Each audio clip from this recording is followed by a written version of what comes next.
Before we start, this is a podcast about Canada's Indian residential schools, and it contains descriptions of sexual violence, suicide, and abuse. If you need support, you can find information about where to turn for help at cbc.ca/Kuper Island.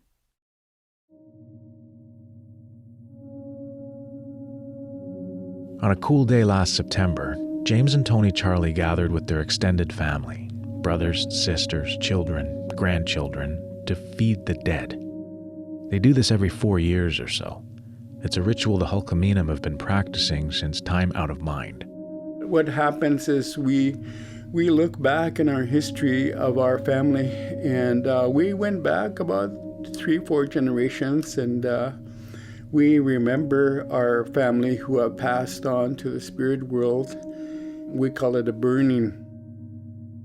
They were next to the Penelakut Cemetery under the towering cedar trees. The ceremony lasted all day. At the heart of it was a lavish feast that took the family weeks to prepare.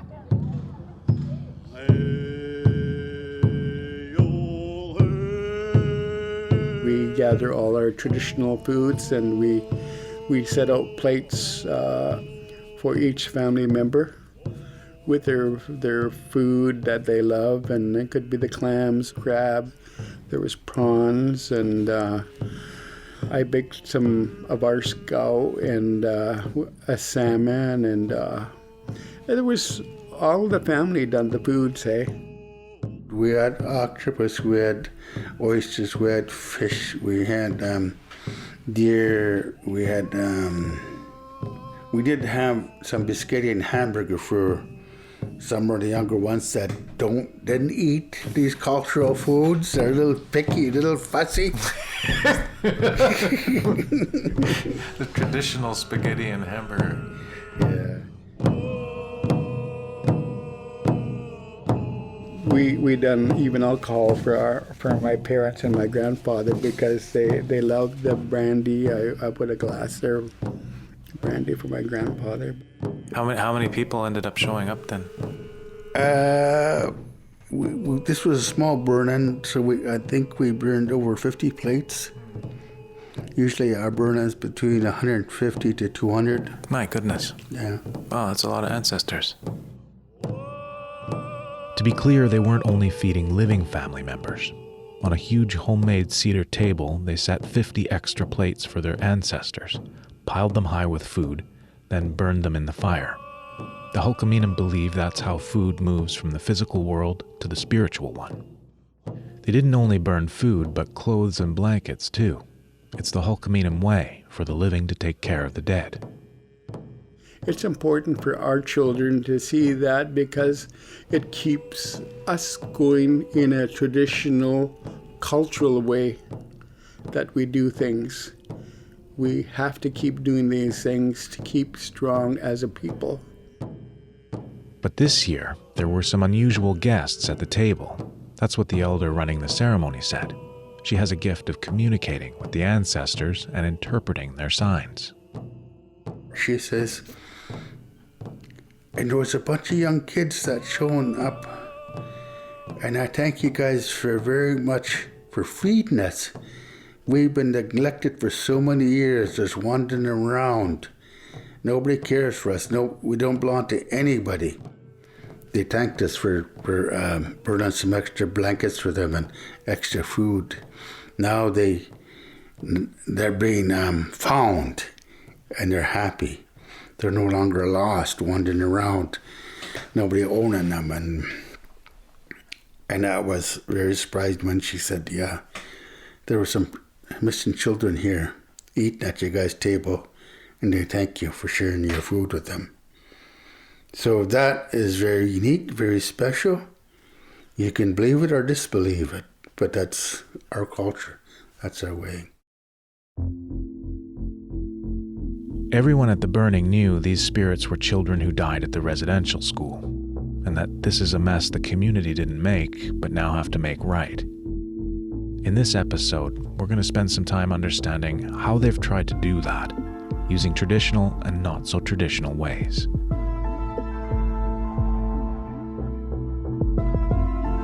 I'm Duncan McCue, and this is Kuper Island, Episode 5, Feeding the Dead.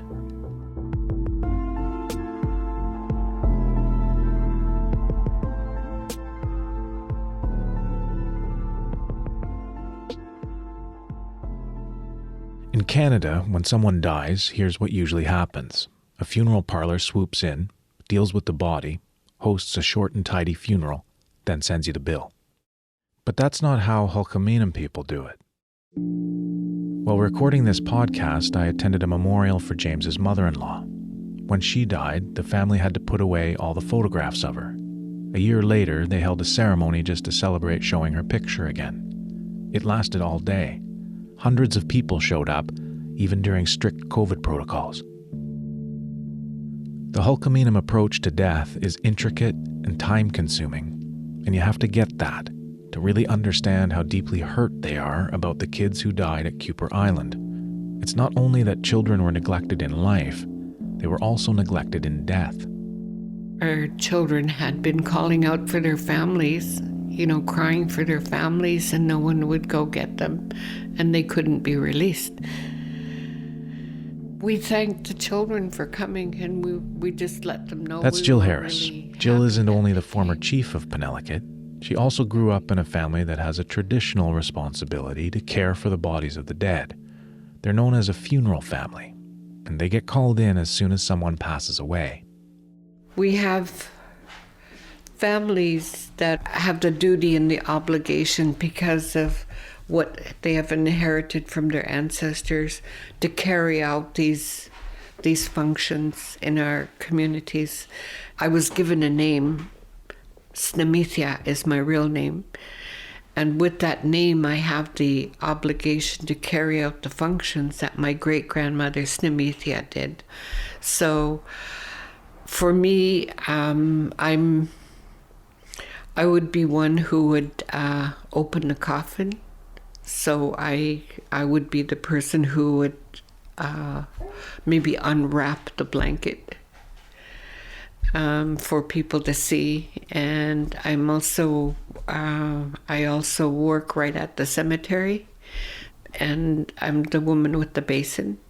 In other words, when people are finished, they're crying, I'll give them a basin so they can wash away their tears. So I'm that person. Other members of Jill's family carry out different traditional tasks. Her sons and grandsons are grave diggers. Her sisters dress the body of a deceased person and prepare their clothes. Do you dress like that all the time? Is that how you like to dress? Me? Yeah, this is pretty normal for me. Yeah. So this is what my sisters would remember. Oh, yeah. That's what he would like to wear. So each person has 4 sets of clothes that they always wear. You are known to look like this, so you would have 4 sets of clothes, complete sets, like right from the top to the under, shoes, everything. Then they would get that ready for the burning. Those clothes are burned, along with the favorite foods of the deceased. And lately, because we all love pets, we've put a basket of pet food on too.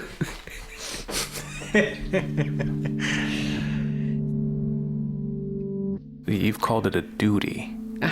An obligation. An obligation. Mm-hmm. Why is this so important to you? This is us. This is our culture. This is our sacraments.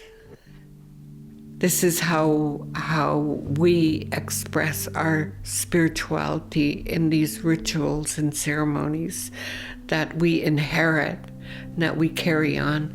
It's not trivial. It's not just going and digging up the ground as grave diggers. They prepare themselves.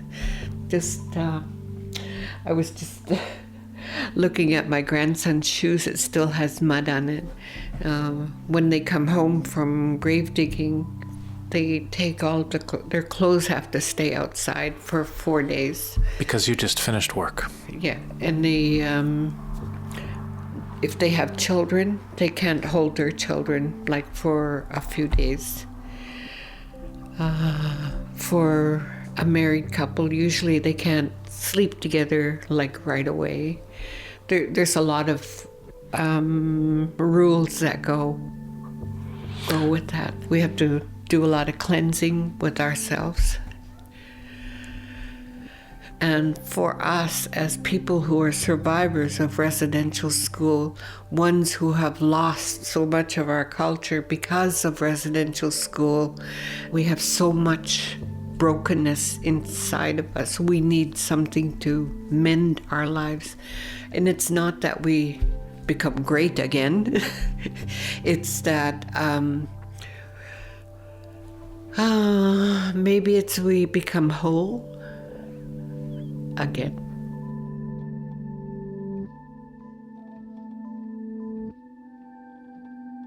All this explains why the missing children of Kuper Island mattered so much to Jill, long before unmarked graves at residential schools were making headlines.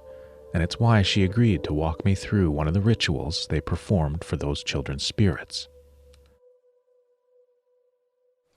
Thank you for coming over this morning. You didn't need to. Yes, I did. I'm glad that you feel that way. A couple decades ago, when the spirits of children began appearing, Jill and some elders invited a traditional healer known as a skunilatch to the old school site to try to locate and heal places of spiritual unrest. Jill calls him a ritualist in English. The ritualist had never visited Penelakut before.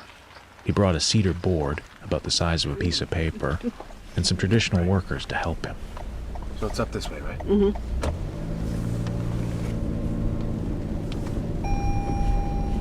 The first place they stopped was a big pile of excavated dirt next to the longhouse. The board started going up and down in his hands. I guess my gut was all tight. And I felt like my heart was pounding in this, and the woman that was standing with me, she was going, I wonder what they found. I wonder what they found. Is there somebody there? And then Pete came. The ritualist, whose name was Pete, said there were human remains in the dirt. Then he started walking around the old school grounds, letting the board identify other sites of death. They stopped at the old gym, where Richard Thomas was discovered hanging. Then they went to where the incinerator used to be. And the board started going down like this, and it would come back. It would go down and then come back, and they were making like a wailing sound, the ones holding the board. The workers. Yeah. And I looked at the lady that was with me, and I said, was that the incinerator? And she said, yeah. He said there was some babies thrown in that incinerator. It was like he was crying for those babies. Well, we just stood there and cried. It was just like, it was like unbelievable. She knew about it because As we stand here under the umbrella, Jill and I look around. There's rainforest, a marsh, the ocean. Finding all the places where bodies could be disposed of seems an impossible task. I don't know if Tony and James told you, but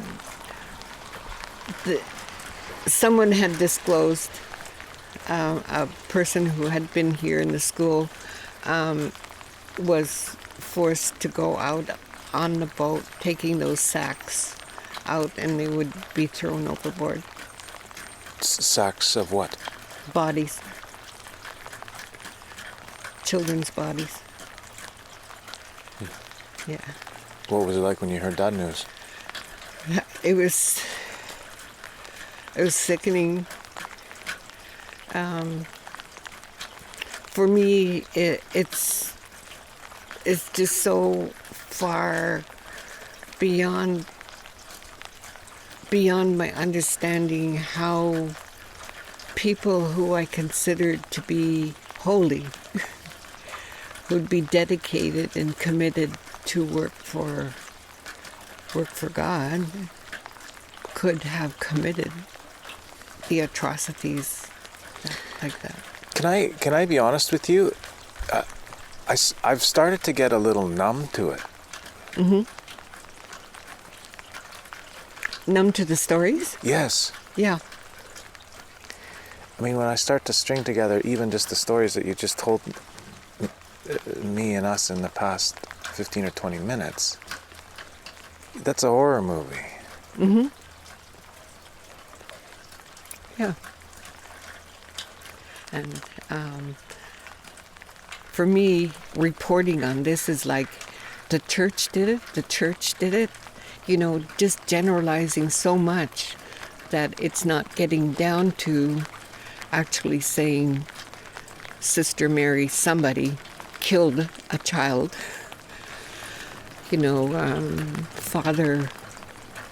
father somebody raped girls and fathered children, and the children were aborted and thrown in the water or thrown in the incinerator. Those are the real stories, to generalize it and so in a way that it's like the institution is the being that did it. That's the cover. That's the cover story. But the actual crime is what the people did. What would it accomplish to try to find the brothers or the sisters who committed crimes? Satisfaction. That the actual perpetrators of these crimes would be named. The church didn't do this. People murdered children. People ran these places. A lot of them are dead. I know, but like all those children are dead too, and they're unnamed and unfound. But these people have marked graves someplace. Something needs to be done by the institution that they came from or they represented, need to take account for the actions of. When the ritualist finished for the day, he told the group they had to gather up all the scared spirits of those little kids and take them to the longhouse. The longhouse is the center of the community's spiritual life. They built a fire and burned some food for the children. Everyone started to sing.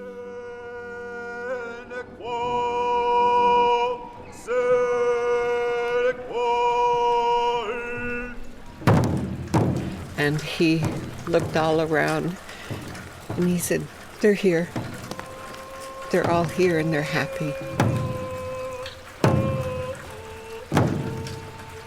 For me, it was like if you look out of the corner of your eye and you see something moving here, that's almost what it was like. Like you could sense their presence. Did you feel like, okay, we're done, like that's good, it's all solved? No, because he said this is just the beginning. There's more work that has to be done. So there had to be more of a search.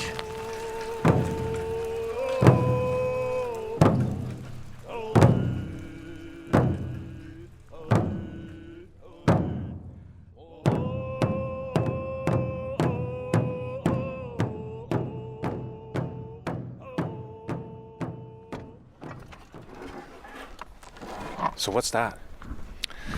This is the cart that holds the ground-penetrating radar equipment. They come in different formats. Some are self-contained. In 2014, the community decided to try more state-of-the-art ways to find missing children. They brought over Andrew Martindale. He's an archaeology prof at the University of British Columbia in Vancouver. In reality, it's a 500 megahertz array, but what it sends out is a parabolic. Andrew has been loading up his ground-penetrating radar machine for the past several years now and ferrying it over to Penelakut. It kind of looks like a lawnmower. Would it be, are you taking an X-ray of the ground? Is that kind of like... No. That's a common belief. Yeah, this equipment was not invented for this technique, or for this purpose rather. It was invented to map out subsurface service lines, and archaeologists. It's for civil engineers to figure out that they're not, plugging into a pipe or a wire. Or... Exactly. Yeah, and archaeologists, we are kind of sort of the jack of all trades to some extent of methods. We pick up technologies that have been used elsewhere. GPR works like a navigational radar, like how a dolphin uses echolocation, or if you're fishing, a fish finder. It sends out a ping, and depending on how that ping reflects back, you get a sense of what's out there. To find the graves, they're looking for loose soil, because it holds more water.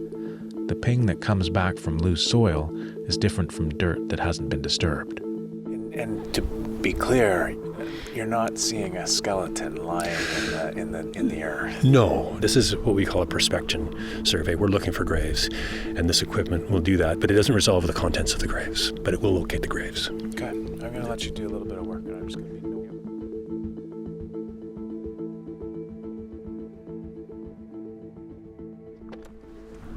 What's our orient? Do you need the angle? Yeah.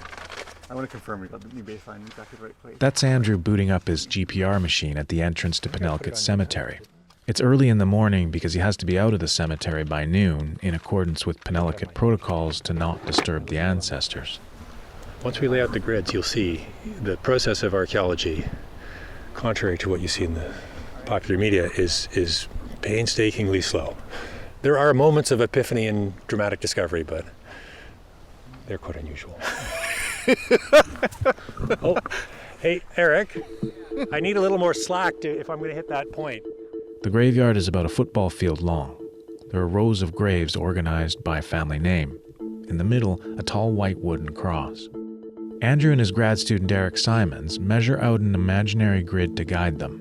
Then they push the machine back and forth to create a map of what's below the surface.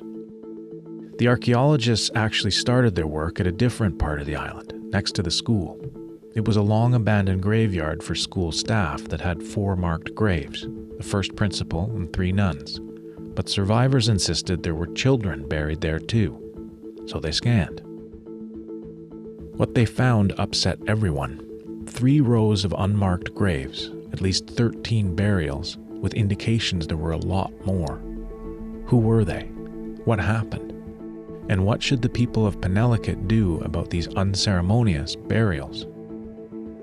It brought back a lot of trauma, so the elders sent Andrew across the island to a safer place, the big cemetery.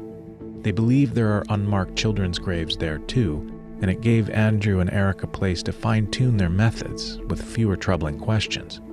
At least in the cemetery, the dead are where they're supposed to be, not scattered around the island in hidden spots.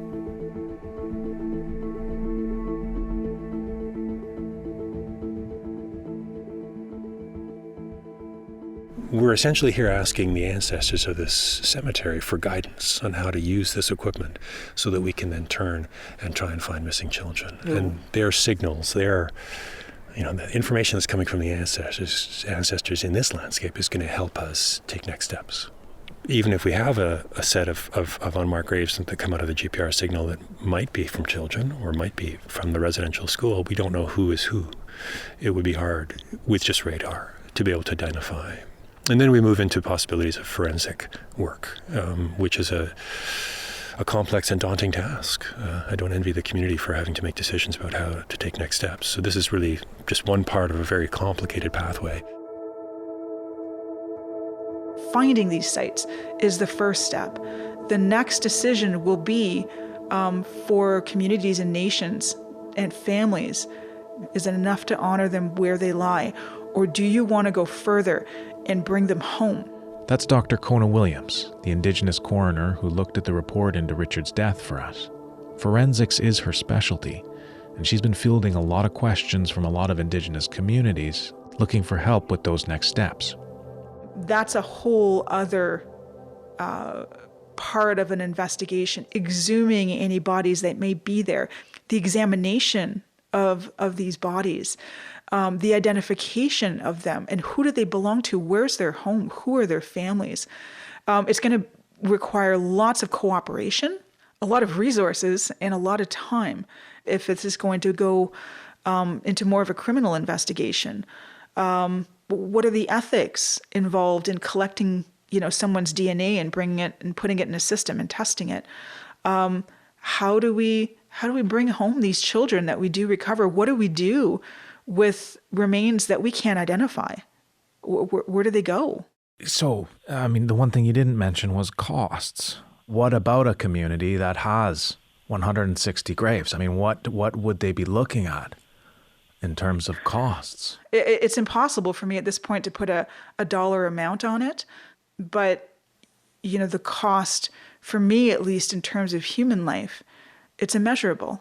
And so is it going to cost a lot of money? Absolutely, especially to do this right and to honor those children. I think in the very beginning, when these burial sites were first discovered, there was a lot of push to do this quickly and as quickly as possible. And in giving the information that I have about the process and what's involved, I've discovered that people sort of pull back a little bit. They're like, let's do this right. The children deserve this. They deserve a certain amount of respect that they did not receive in life. There's a lot of pain. It's going to be very painful for people to do this. There's real physical evidence that's going to be revealed. And how are communities and families going to react to that? That's going to be huge. And the rest of Canada is going to have to, and the world is going to have to come to terms with what really happened, because now you have the physical evidence to show everybody how devastating these schools really were.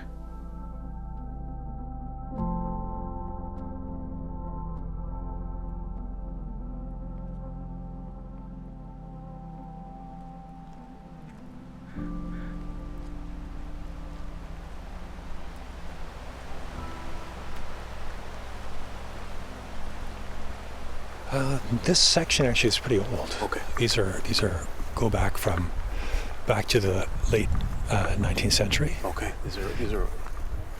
Some have markers on them, and some don't. These graves that Andrew's showing me don't need to be exhumed. They have bits and pieces of biographical information that, cross-referenced with archives, can help confirm they were students at the school. Francois, here. Just a single name, died March 17th, 1894, aged 9 years, R.I.P. The name Francois Johnny also appears in the register, and the dates are the same. So this could be a child who attended the residential school and died while at the school. Over here, we'll walk down this way.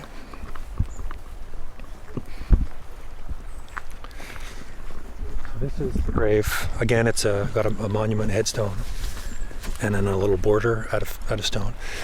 This is in memory of Annie L. Pappenberger, born June 18th, 1894, died January 22nd, 1910. So Annie Lena Pappenberger was a student at the Kuper Industrial School, and she's on the list, on the NCTR list. There are only a few of these marked student graves, but even they tell a story of the racism Indigenous children faced. Annie's father was German. Her mother was Hul'qumi'num. Annie was Indian enough to be sent to residential school where she died. White enough that she got an impressive headstone, unlike most other students. Annie was 16. She was born in 1894 and she died in 1910. Do we know the circumstances of her death? We don't. Here's what we do know about why kids were dying around that time. When the Kuper Island School opened in 1889, it was like other Indian residential schools. Overcrowded and underfunded. Poorly built. Cold and dirty. The food was vitamin deficient and often rotten. In 1907, one of Canada's top public health doctors, Peter Bryce, sounded the alarm. He investigated dozens of schools and found a quarter of the students had died, many from tuberculosis. Rates at Kuper Island were even higher, nearly 40%. Dr. Bryce recommended the government take over from the churches immediately, and at the very least start improving ventilation and sanitation. His report made national news. Indian schools deal out death, read one headline. Another story pointed out that Indian students were dying at higher rates than soldiers during war. It should have been Canada's wake-up call. Instead, Dr. Bryce was forced into retirement, and residential schools became mandatory. He gave one more warning in 1922, self-publishing a pamphlet documenting how colonial policy was killing Indigenous children. Its title was The Story of a National Crime. It too was ignored.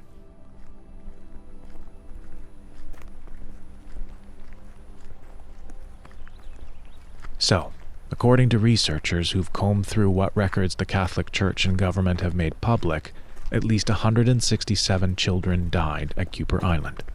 It's not yet known where they're all buried. Some of them might be in what Andrew calls clandestine graves. Before he and Eric rush off to catch the ferry, Andrew asks us to follow him, far from the sanctioned graveyard, to a place where no child should have been buried. It's very close to where Jill took us when she was being guided by the ritualist and his cedar board. So this is an old playground, and this used to be the preschool. I don't know if it still is. And there's a playground over here. I'm turning this way. A few years ago, a survivor named Monty Charlie brought Andrew here. He's since passed away. We sat over there where that pickup is, leaning against the vehicle, put the maps out on the hood of the vehicle, and then, he told us his story, and then the story of the girl. Pointed out on the maps the places where the priest had raped him. He was a senior citizen at the time we spoke. He carried himself, as seems so common, with grace and humility, but it was a difficult path that he walked. But he wanted me to know his journey, and I think he wanted a broader understanding of his experience to help people like me, non-Indigenous people, understand and illuminate the history that he had endured. He also brought me here to this place, the playground. That's an apple tree. It's just growing out of a stump. The old apple tree was very large. And he said there's a girl from the school who was buried at the foot of the apple tree. Then we just laid out the grids, and really our equipment is not particularly contemporary, so it doesn't have a display that compiles the data for us. We take that back. It wasn't for several days until I looked at the grid that I realized and visualized the data that there was the burial. He didn't tell me her name, unfortunately, or anything of her story, but he did tell me where she was buried. You don't know her story, but she's buried underneath a tree. Yeah. She's buried underneath a tree. I know, and that suggests to me the clandestine burials are clandestine for a reason. The people who do the burying don't want anybody else to know about them.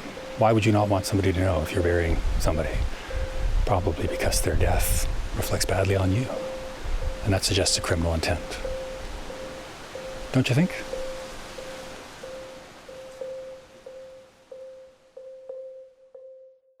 Andrew brought the results back to the elders, including Monty, but he didn't need a white guy with a fancy radar to validate the horror he'd witnessed. What he wanted was for Andrew to see the truth.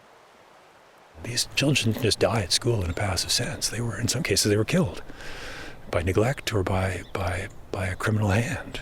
And the stories of abuse, sexual abuse, and other forms of abuse are legion. And I think a pathway through that trauma, a healing journey, should include an understanding of the people who enacted those crimes. But that's not really part of this conversation. We're looking for the missing children, but what about the people who caused them to go missing? As a white guy who has started to learn this history, what is your answer to what you think should happen there? I mean, you're I don't know if my opinion on what should happen is that important. I think it is, actually. As a citizen, a non-Indigenous citizen of Canada, I've been taught that our country, valorizes and values fairness, equity, and so if in this case we're not seeking justice, well, why? Why is it because it's an Indigenous context we're not seeking justice? That's a form of racism and inequality that is, I think, endemic to Canada. That seems like a crime. The country would institutionally construct a system wherein children were likely to die. They built schools that were designed that had cemeteries attached to them. Who builds a school and puts a cemetery next to it? It's the racist double standard that Indigenous people have been subjected to since the beginning. It's ongoing now, and this is part of that history. We have a standard in our country that crimes are to be investigated, and where appropriate, they are to be prosecuted. People should be held accountable for them. Why is this an exception? I don't know. Well, I do know. It's because it's an Indigenous context, that's why. But perhaps, as a nation, especially the non-Indigenous parts of our nation, we can recognize that we have not lived up to the aspirations that we have of ourselves as Canadians that we all learn about. And maybe that will be more profound than actually imprisoning some senior citizens who were bastards when they were running schools of Indigenous kids. I hope so. It is in these communities, such as Penelica, that we will find the light that leads us to be that kind of country. We're not there yet. Penelica started this work long before governments began shelling out funds for GPR searches. It's taken years because it's painful for the community, and Andrew was squeezing the work into his university schedule. The old school grounds are vast. He and Eric have only scratched the surface. Just recently, they scanned a spot where the community wanted to put a sports park for outdoor soccer. To everyone's relief, they didn't find any graves. The park had just opened when we arrived, so we stopped. Because in a podcast all about children, it felt great to see a big group of happy-looking kids.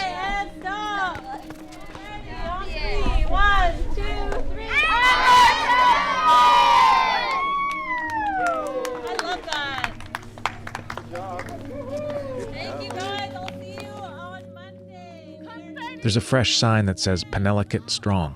Another says Every Child Matters. Lots of orange, the color that's come to symbolize the survivors of residential school. Hi. Can I ask you a question? What do you think of your new field? I think I like it Why? because I like how the ground is more softer than the gym. I've noticed your t-shirt. How come you're wearing orange? Because of the kids that died in elementary school. Thank you for sharing. I like your shirt. Thank you. I leave it there for now. It's good that sometimes a soccer field can just be a soccer field. And it makes crystal clear how determined Penelica is to care for its children, the living and the dead. You put out plates this weekend for them. Yeah. You did a burning 2 years ago for them. You brought a healer here 20 years ago for them. Yeah. How long does it go on? Until they're at peace, so that healing's going to take a while. It's going to take a while. Does the archaeologist help? Does the ground penetrating radar help? I think it does. Why? Because it gives us numbers to build against the assholes that done this to our people. Numbers help.